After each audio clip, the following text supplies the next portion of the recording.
Hello class, welcome to the Prarambh science classes. कैसे हैं आप सभी लोग? I hope so you all will be fine, है ना। आजकल बहुत मजे चल रहे हैं। गणेश चतुर्थी का एंजॉयमेंट आप लोग कर रहे हैं कि नहीं कर रहे हैं?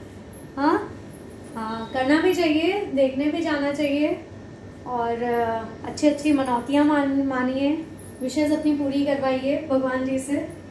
बट बी पॉजिटिव, जब आप पॉजिटिव होंगे तो सब चीज़ आपकी पूरी होगी, ठीक है। और एक विश्वास होना चाहिए, भगवान पे हो या खुद पर हो। जब विश्वास होगा तभी चीजें आपकी होती चली जाती हैं। तो हम शुरू करते हैं। हमने लास्ट क्लास में क्वांटम के न्यूमेरिकल्स किए थे। आज हम पाउली और हुंड के न्यूमेरिकल्स करेंगे। पाउली ने रूल क्या दिया था, सबसे हम पहले ये बात करते हैं। जो पाउली ने किया था, no two electrons within the same atom can have the same values for the all quantum numbers. मतलब जितने भी हमारे क्वांटम नंबर्स हैं उन चारों की वैल्यू, 4 क्वांटम नंबर्स हैं, प्रिंसिपल, एजीमुथल और मैग्नेट एंड स्पिन। इन चारों की कभी भी वैल्यूज एक जैसी नहीं होगी, एक न एक की डिफर जरूर होगी, ठीक है। तो यही बताया था। सबसे पहला क्वेश्चन है इनका, for n is equal to 1 cell. 1 shell की जब बात कर रहा है तो क्या हो जाएगा, k शेल की बात कर रहा है। Electrons total number and for each electron all 4 quantum number value is. सबकी इलेक्ट्रॉन वैल्यू इसमें हमें बतानी है कितनी है चारों क्वांटम नंबर्स की। n इज इक्वल टू 1 होता है तो इसमें l इज इक्वल टू 0 होगा, m इज इक्वल टू 0 होगा, s is equal to plus minus half होगा। जब हमारी n is equal to 1 shell होती है तो इसमें टोटल इलेक्ट्रॉन्स कितने होंगे हमारे, 2 हैं, ठीक है। जब n की वैल्यू मतलब सब शेल में कितनी है, 1 है, तो इसमें इलेक्ट्रॉन्स 2 होंगे। इसका इलेक्ट्रॉनिक कॉन्फ़िगरेशन 1s2 हो गया। 1s2 का मतलब हो गया एक इलेक्ट्रॉन ऐसा और एक इलेक्ट्रॉन ऐसा, ठीक। एक हमारा क्लॉकवाइज और दूसरा उसका एंटी क्लॉकवाइज। तो जो फर्स्ट इलेक्ट्रॉन है, मतलब ये हमारा क्या है, फर्स्ट इलेक्ट्रॉन है। तो जब फर्स्ट इलेक्ट्रॉन की बात हो रही है तो n इज इक्वल टू 1 है तो l is equal to 0, m is equal to 0, s is equal to plus half होगा। जब ये क्लॉकवाइज होता है तो इसकी वैल्यू पॉजिटिव होती है और जब नेगेटिव मतलब ये एंटी क्लॉकवाइज होता है तो इसकी वैल्यू कितनी होगी, माइनस हाफ होगी। अब यहाँ पे सेकेंड इलेक्ट्रॉन की बात कर रहा है तो सेकेंड इलेक्ट्रॉन में हमारा n इज इक्वल टू 1 होगा, l is equal to 0, m is equal to 0, s is equal to minus half. n और n सेम होगा क्योंकि दोनों में केवल एक ही की बात हो रही है, एक ही शेल की बात हो रही है, इसलिए 1 होगा। l और m सेम होगा लेकिन s डिफर होगा, यहाँ पॉजिटिव होगा क्लॉकवाइज है, यहाँ एंटी क्लॉकवाइज है, इसलिए नेगेटिव होगा, ठीक है। तो ये तो इसका फर्स्ट क्वेश्चन है। हम दूसरे क्वेश्चन की बात करते हैं। जब n is equal to 2 shell दिया हो, 2 की बात कर रहे हैं तो l की बात हो रही, कितनी होती है हमारी, k l m n ये हमारी ऑर्बिट्स होती है कि नहीं, आपको उस दिन मैंने बताया था, जब मैंने समझाया था, ऐसे ही हमारी बनी होगी। तो ये k l m n ये हमारे क्या हो गई, ऑर्बिट्स हो गई, ठीक है। तो जब हमारी l शेल इलेक्ट्रॉन्स है तो टोटल नंबर और हर इलेक्ट्रॉन के चारों क्वांटम नंबर की वैल्यूज पूछ रहा है। जब n इज इक्वल टू 2 होता है तो l क्या हो जाएगा, 0 एंड 1। जब 0 एंड 1 है तो m क्या होगा, -1, 0, +1, नेगेटिव 0 और +1 पॉजिटिव हो जाएगा। उसके बाद s is equal to plus minus half, plus minus half, plus minus half, ठीक है। टोटल इलेक्ट्रॉन कितने हो गए हमारे, 6 to 8 हो गए। कितने हो गए, 8 इलेक्ट्रॉन्स हो गए हमारे। जो सेकेंड शेल है उसमें कितने इलेक्ट्रॉन्स होते हैं हमारे, 8 होते हैं भाई। जो पहली है इसमें 2 इलेक्ट्रॉन्स होते हैं हमारे, इसके बाद 8 होते हैं, फिर 8 होते हैं, तो 8 इलेक्ट्रॉन्स होते हैं। तो टोटल इलेक्ट्रॉन्स 8 होते हैं, ये हमने लिख दिया। इसका इलेक्ट्रॉनिक कॉन्फ़िगरेशन क्या हो जाएगा, देखो 2s2 2p6, ठीक है।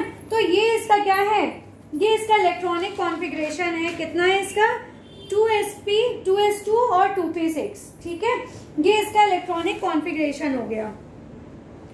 हाँ, आप लोगों ने ये नहीं पूछा कि मैम इसमें 2s2 2p6 क्यों फिल किया है, क्योंकि 1s2 तो इसमें आ जाता है ना हमारा, और ये सारी जो l शेल में आता है वो 2 से शुरू होता है, 2s2 और 2p6, इसलिए हमने यहाँ पे 2s2 और 2p6 लिखा है। और मुझे उम्मीद थी आप लोग पूछेंगे, ठीक है। तो फर्स्ट वहां आता है इसलिए हमने नहीं लिखा, यहाँ पे 1s2 हो गया, उसके बाद n इज इक्वल टू 2 हो गया। इसके बाद जो हमारी नेक्स्ट शेल है उसके बारे में जब हम बात करेंगे जब हम नेक्स्ट शेल के बारे में बात करेंगे तब हम जैसे n इज इक्वल टू हमने यहाँ पे 3 ले लिया, ठीक है। 3 लेने के बाद यहाँ पे क्या हो जाएगा, n इज इक्वल टू 3 हो जाएगा और l की जगह पे 0, 1 और 2 हो जाएगा, ठीक है। अगर यहाँ पे n इज इक्वल टू 3 हो गया तो l की वैल्यू हो जाएगी 0, 1, 2। m की वैल्यू हो जाएगी आपकी -2, -1, 0, +1, +2, ठीक। s की ऐसी ही हो जाएगी और टोटल इलेक्ट्रॉन्स इसमें चेंज होते चले जाएंगे, ठीक है। ये थे हमारे पाउली के। अब इसके बाद हम हुंड की बात करते हैं। इस तरह पाउली में बहुत सारे हमारे एग्जांपल्स आ जाते हैं। ये मैंने आपको 2 समझाने के लिए करा दिए हैं। अगर आपके पास और है तो आप मुझे भेज दीजिएगा कमेंट सेक्शन में, मैं आपको और करके भेज दूंगी, ठीक है। जिसमें भी आपको डाउट है आप मुझे सेंड कर दीजिए, मैं उसके क्लियर कर दूंगी डाउट्स आपके, ठीक है। अब हम बात करते हैं हुंड की बात करेंगे। अभी हमने किसकी बात कर ली, क्वांटम की बात कर ली, उसके बाद पाउली की बात कर ली। अब हम बात करने जा रहे हैं किसकी, हुंड की, ठीक है। हुंड ने क्या दिया था हमें, हुंड का रूल क्या था, सबसे पहले हमें ये बताइए आप लोग। हुंड का जो रूल है उसमें उन्होंने ये कहा था कि जो हमारे इलेक्ट्रॉन्स होते हैं, ठीक है, तो इलेक्ट्रॉन्स जो हमारे अनपेयर्ड इलेक्ट्रॉन्स होते हैं उसके बारे में क्या बताया था, जो भी हमारे अनपेयर्ड इलेक्ट्रॉन्स होते हैं जो हमारे number of unpaired electrons in the orbitals of given sub energy level is the maximum and the unpaired electron have parallel spins, है ना।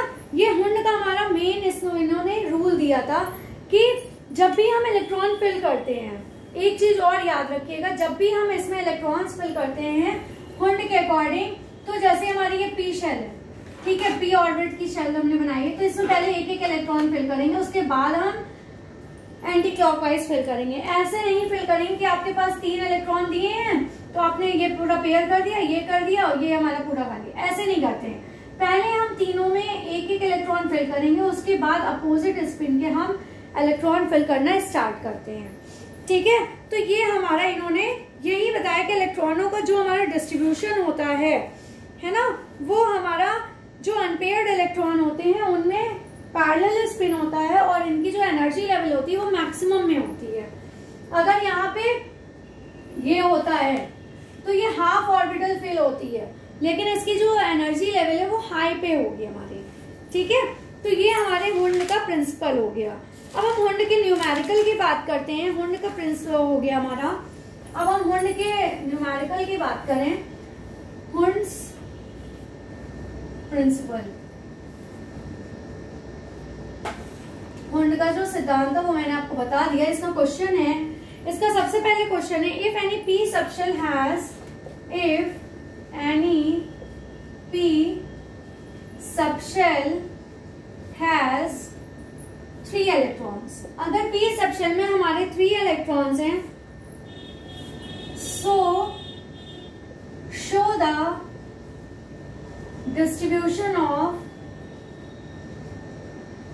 तो हमें क्या शो करना है, डिस्ट्रीब्यूशन शो करना है किसका, इलेक्ट्रॉन्स का। इलेक्ट्रॉन्स को हम कैसे डिस्ट्रीब्यूट करेंगे, अब जैसे पी है, पी में कितने होते हैं, 6 इलेक्ट्रॉन्स होते हैं, है ना।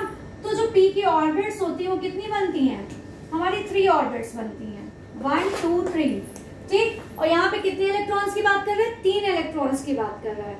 तो जब हम इनमें इलेक्ट्रॉन्स फिल करेंगे तो 1, 2, 3 ये हमने इसमें फिल कर दिए, ये सही है। अगर आप इसकी जगह ऐसे बना दोगे, ऐसे फिल कर दोगे तो ये रॉन्ग होगा, ठीक है। ये आपका हमेशा से रॉन्ग ही होगा आपके लिए हमेशा। अब हम दूसरा क्वेश्चन देते हैं आपको।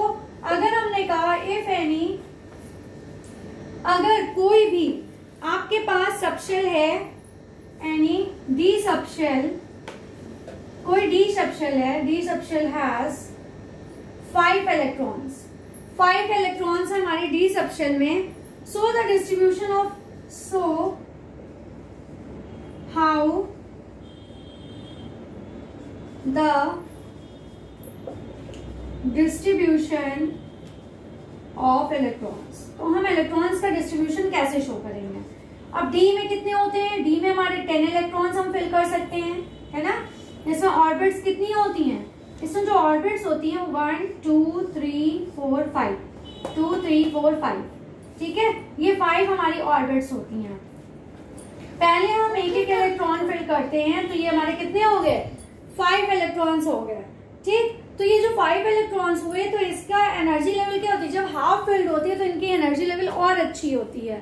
ये आसानी से अपने इलेक्ट्रॉन्स को क्या कर सकते हैं, निकाल सकते हैं, नहीं सॉरी निकाल नहीं सकते हैं, इनमें एक बाउंड होता है कि अगर ये हाफ फिल है या फुल फिल है तो भी इनमें क्या होती है, अच्छी पकड़ होती है, जिसकी वजह से ये अपने इलेक्ट्रॉन्स की ये पूरी करते हैं क्या, पावर और एनर्जी को, इसीलिए इसको ऐसे शो करते हैं। अगर हमने इसकी जगह नाइट्रोजन ले लिया, नाइट्रोजन का कितना होता है, 7 होता है, तो लास्ट शेल में इसमें कितने आएंगे, 2 और 5, इसका ये माना ये पूरा बनता है। जब 2 और 5 बन गया, तो अब जब हम इसमें फिल करेंगे तो ये कितना होगा, 1s2 2s2 और कितना हो जाएगा, 2p1, है ना, यही तो बनेगा।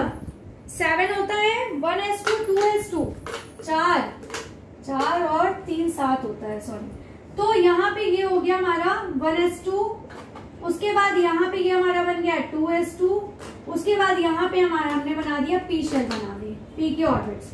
तो 1s2 है तो 2 इलेक्ट्रॉन से फिल हो गया, यहाँ पे 2s2 है, यहाँ पे 2 इलेक्ट्रॉन है, ये फिल हो गई। अब यहाँ पे 2p3 है, तो यहाँ पे कितने फिल होंगे, एक एक इलेक्ट्रॉन हमारी इसमें ऑर्बिट में फिल हो जाएगी, ठीक है। तो ये ऑर्बिट हमारी ऐसे शो होगी, ये है हमारा नाइट्रोजन का।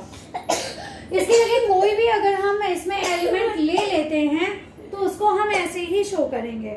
नाइट्रोजन की जगह मान लीजिए आपने बोरॉन ले लिया, ठीक, बोरॉन का कितना होता है आपका, अगर हमने बोरॉन लिया है तो बोरॉन का आपका होता है, बोरॉन का होता है 5 होता है हमारा, है ना, 5 हो गया हमारा। तो 5 के लिए हम क्या शो करेंगे, पहला हमारा इसका क्या हो जाएगा, 1s2 2s2 और 2p1 हो जाएगा। तो ऐसे ही इसका ये दिखा दीजिए, ये 1s2 हो गया, ये आपका 2s2 हो गया, और यहाँ पे आपका 2p1 बन जाएगा, और 2p1 में एक ही इलेक्ट्रॉन यहाँ पे होगा। ये आपका 2s2 और ये आपका 1s2, 1s2 2s2 2p1, ये आपका बोरॉन का हो गया, ठीक है। इसी तरह कार्बन का और बहुत सारे एलिमेंट्स का आप ऐसे ही कर सकते हैं, मतलब एक एक इलेक्ट्रॉन्स आप पहले फिल करेंगे, जब वो मैक्सिमम हाई एनर्जी लेवल में पहुंच जाता है तब हम दूसरे स्पिन, पैरेलल स्पिन को फिल करना स्टार्ट करते हैं, ठीक है। तो यही हमारे एग्जांपल्स थे, और आपके कोई भी डाउट्स हैं तो आप कमेंट सेक्शन में भेज दीजिए, मैं आपको लगा के भेज दूंगी। Please like share and subscribe my channel, और साइंस फैक्ट जरूर देखिए जो बहुत ही इंटरेस्टिंग है। Thank you and take care class.